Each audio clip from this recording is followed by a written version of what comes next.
O, pag taga-Brazil, half Brazilian, half blowout. Half yamete, half kudasay.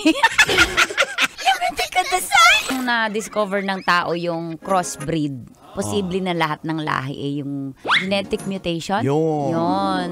Ibig sabihin nun, tahimik ka lang. Mutation. Nag-collaboration, nagbembang yung kalapati at uwak. Dalauga!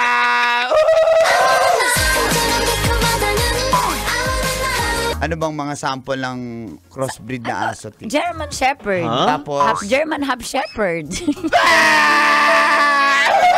Spanish bread. Half Spanish, half bread.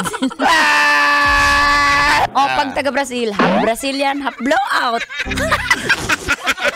Alam ko half Brazilian, half wax. Pwede. Half Chinese, half ano? New Year. Galing talaga! Half yamete, half kudasay. Yamete kudasay. Si crossbreed, who's there? Hindi na kayo sasakit ang tiyan nyo dito. Wala pa, sasakit ang tiyan nyo. Aray ko. Who's there? Uwak. Uwak ko. Anong sabi ng lasing nung broker siya? Ano? Nagsuka pala. Yung lasing. Yung uwak. Sarap manood ng radyo, no? Ginawa mo na talagang bisyo ang panonood sa amin, no? Umabot ka na rito eh. Huy!